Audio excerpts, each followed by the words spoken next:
नमस्कार दोस्तों, आप सभी का स्वागत करता हूं इस चैनल में। उम्मीद है आप सब अच्छे होंगे। दोस्तों 11 अगस्त का फैसला आने के बाद हाई कोर्ट में जो 21 अगस्त का जजमेंट आया था, उसके विरुद्ध में सुप्रीम कोर्ट में बहुत सारे केस लगे हुए हैं। एक नहीं, 2, 3, 4 केस लगे हुए हैं और उसमें से एक केस था 35-325। जी हाँ दोस्तों, ये एक केस था जिसमें बीएड वाले को कहा जाता है कि प्राथमिक शिक्षक में होने वाले भर्ती प्रक्रिया में आपको शामिल किया जाएगा और अंतिम फैसला जो हाई कोर्ट के अधीन रहेगा। और ये अंतिम फैसला आता कब है? अंतिम फैसला आता है 2 अप्रैल को। और 2 अप्रैल को अंतिम फैसला आ जाने के बाद भी एक बार फिर से सुप्रीम कोर्ट में एक नहीं, 2 नहीं, पूरा 4 से 5 केस सुप्रीम कोर्ट में लगता है। उसके बाद इतना भी ठीक नहीं होता, स्टेट गवर्नमेंट भी इसमें केस लगा करके जाते हैं और इसका पैरवी करवाते हैं। तो उसी बारे में आज हम चर्चा करेंगे कि आखिर कितने सारे केस हैं जिस पर आज एक साथ जो है ख़त्म होने वाला है। जब सुनवाई होगा तो एक साथ ख़त्म होगा। ये कौन कौन से केस है, हम इस पर चर्चा करेंगे डिटेल से।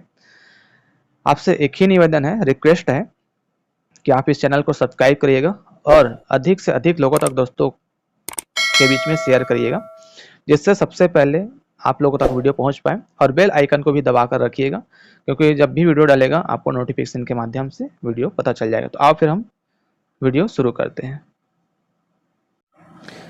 देखिए, मैंने कुछ टाइम पहले ही दोपहर में एक वीडियो अपलोड किया था जिसमें बताया था कि ये जो दोनों केस हैं 35-340 और 35-325, ये जो दोनों केस है बेला एम त्रिवेदी के बेंच में 8 जुलाई को लग रहा है। ये वही केस है जिसमें 21 अगस्त के बाद जो है इस दोनों केस को लगाया गया था। और इसी केस में जो है हाई कोर्ट के विरुद्ध जो जजमेंट दिया था उसमें केवल डिप्लोमा वाले को शामिल करने के लिए कहा गया था। इसी केस के माध्यम से बीएड वाले को शामिल किया गया था, अंतरिम राहत दिया गया था। ठीक है, तो उस टाइम इसके अलावा और बहुत सारे केस लगे थे, उसको आप देखना चाहिए, है ना। तो देखिए क्या है ये चीज़। तो चलिए हम आ गए हैं सुप्रीम कोर्ट के ऑफिशियल वेबसाइट में, जिसमें आप देख सकते हैं। और उसमें से हमने डायरी नंबर डाल दिया है 23-565।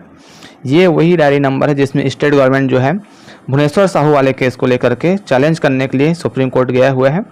और ये जो फाइल किया है, जिसका फाइलिंग डेट है आप देख सकते हैं 16 तारीख को 9:02 पर फाइलिंग किया गया था। इसमें जो देख सकते हैं पिटिशनर है, उसमें रिस्पोंडेंट का एडवोकेट जो है मनदीप कालिस के बारे में बताया जा रहा है। अब यहाँ पर देखिए आप, तो इसमें जो इस केस में सबसे बड़ी बात है कि भुवनेश्वर साहू को रिस्पोंडेंट बनाया गया है, यूनियन ऑफ इंडिया को और एनसीटीई को, है ना। तो तीनों को जो है रिस्पोंडेंट बनाया गया है। अब सवाल ये आता है कि इस केस के साथ साथ, है ना, ये अभी तक तो लिस्टिंग नहीं हुआ है, अब इसका लिस्टिंग कब होगा इस पर हम सारे चर्चा करेंगे। और इसमें एक चीज़ और देखना पड़ेगा। देखिए, ये जब से लगा है तब से मेन इंपॉर्टेंट पॉइंट है, सब कुछ तो नहीं, लेकिन इसमें देखने वाली बात है, इस केस में आपको एक नहीं पूरा के पूरा देखिए 4, 5, 6, 7, 8, 9, 10, 11, 12 जो है डिफेक्ट लिस्ट है। 12 इसमें रीजन है डिफेक्ट होने का। ये सारे रीजन के बारे में हम डिटेल से चर्चा करेंगे अगली वीडियो में। हम इस वीडियो को ज़्यादा लंबा खींचना नहीं चाहेंगे। हम जो चर्चा करने वाले हैं कि इसमें आखिर कितने सारे केस है, वो वहाँ पर आपको यहाँ पर देखने को मिलेगा। देखिए, मैंने ये सारे चीज़ आपके सामने इसलिए दिखा रहा हूँ कि आप जो है आप भी अपने मोबाइल में जा कर के केस के बारे में क्या स्थिति है, केस के बारे में क्या स्टेटस है, आप अपने मोबाइल से भी चेक कर सकते हैं। मैंने शुरू से ही चाहे कटअप का वीडियो भी बनाया हो या चाहे कुछ भी इन्फॉर्मेशन देना हो, ऑथेंटिक प्रूफ और A to Z आपके सामने सब चीज़ दिखाते हुए लाता हूं, और इस बार भी वैसे ही कर रहा हूं। तो देखिए, ये जो केस है सिमिलरिटीज़ कहने का मतलब ये वही सब सारे केस हैं। कहने का मतलब ये है कि ये जो है डीएड और बीएड, ये सारे केस जो लगा है डीएड बीएड वाले मैटर को ही लेकर लगा है। कहीं ना कहीं सब में एक सिमिलरिटीज़ है। जिस प्रकार से पहला जो केस है यहाँ पर देखे, सीरियल नंबर पहला, जिसमें इसमें आप देख सकते हैं 17/948 है ना। ये जो है 5788 को चैलेंज किया गया है, मतलब 3541 वही है जिसमें 2 अप्रैल के जजमेंट को चैलेंज किया गया है।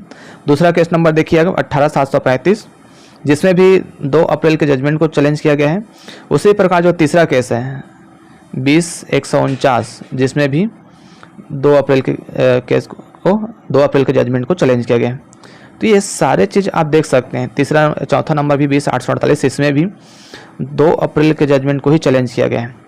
तो ये सारे जो सिमिलरिटीज़ है, मतलब जब स्टेट गवर्नमेंट जो केस लगाए हैं सेम उसी अनुरूप ही, उसी के अनुसार ही ये सब सिमिलरिटीज दिखाया जा रहा है ना। तो ये सारे चीज़ देख सकते हैं। 7344 जो है 2 अप्रैल के जजमेंट को यहाँ पर भी चैलेंज किया गया है। 18735 यहाँ पर भी 2 अप्रैल के जजमेंट को चैलेंज किया गया है। ये सारे चीज़ आप देख सकते हैं, ठीक है। 20 और ये जो यहाँ पर देखिए 35325, ये वही केस है जिसमें सुप्रीम कोर्ट के माध्यम से अंतरिम राहत आपको दिया जाता है। ये वही केस है दोस्तों, आपको सारे को आपको पता होगा, है ना, जिसमें अंतरिम राहत दिया जाता है प्रक्रिया में शामिल करने के लिए।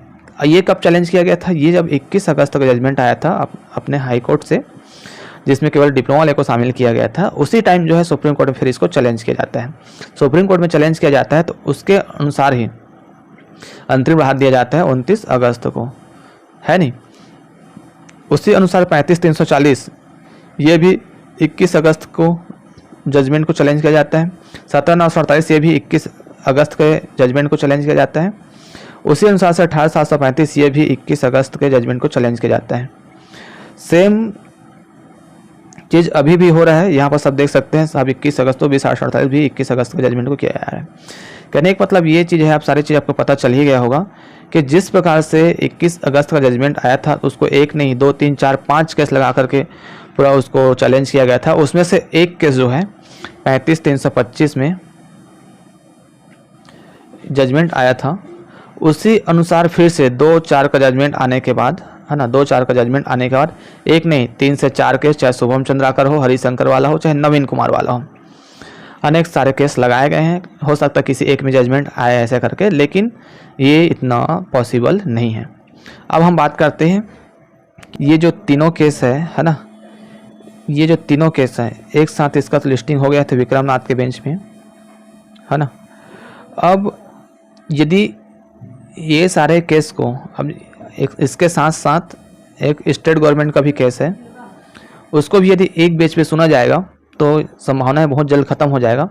लेकिन आपको ये देखना भी होगा कि इसके साथ ही 8 जुलाई को भी ये बेला एम त्रिवेदी के बेंच में भी Divya Bharti versus state of Chhattisgarh और Harishankar versus state of Chhattisgarh का भी केस लगा हुआ है। तो ये सारे आप देखते हैं कि क्या ये केस जो है उसमें जाएगा विक्रमनाथ के बेंच में, या फिर विक्रमनाथ जो सुनते हुए आ रहे हैं उसको अलग अलग जो करके ख़त्म करेगा। अब ये बात जो है समय आने पर पता चलेगा, लेकिन फिलहाल यही है कि 8 जुलाई को केस लगते हुए नज़र आ रहे हैं। और ये सारे केस हो सके तो एक दिन ही ख़त्म हो जाएगा, और वो भी 8 जुलाई को। इस पर स्टेट गवर्नमेंट का क्या प्रतिक्रिया है, इस पर स्टेट गवर्नमेंट जो है क्या प्रयास लेकर गए हैं, इस पर भी हम चर्चा करेंगे बाद में। लेकिन देखना ये होगा कि स्टेट गवर्नमेंट को जो है जल्द से जल्द इस पर सुनवाई ख़त्म करना चाहिए। और नई शिक्षक भर्ती को जो है लगातार विद्यार्थी जरा मांग कर रहे हैं नई शिक्षक भर्ती लाने के लिए। तो जब तक ये केस ख़त्म नहीं होगा तो नई शिक्षक भर्ती नहीं आएगी। तो स्टेट गवर्नमेंट को भी ध्यान देना चाहिए, ये केस को जल्दी ख़त्म करे, चाहे लगे हुए अभ्यर्थी हो, चाहे मांग करने वाले अभ्यर्थी हो, सारे लोगों को ये केस नज़र बनाए हुए रखे हैं। सारे लोगों को ये इफेक्टिव डाल रहे हैं, इफेक्ट कर रहे हैं, चाहे लगे हुए हो चाहे मांग कर रहे हो। दोनों के दोनों अभ्यर्थी कंफर्म नहीं कर पा रहे हैं कि ये केस में क्या होगा, हम लगे हैं तो हमको नहीं निकाला जाएगा या हमें नियुक्ति मिलेगी। दोनों के दोनों अभ्यर्थी अभी तक कंफर्म नहीं हो पाए हैं। तो सरकार को यही चाहिए कि ये केस को जल्द से जल्द ख़त्म करें और एक क्लियर जजमेंट लेकर के आए। इसमें स्टेट गवर्नमेंट किसी भी पक्ष को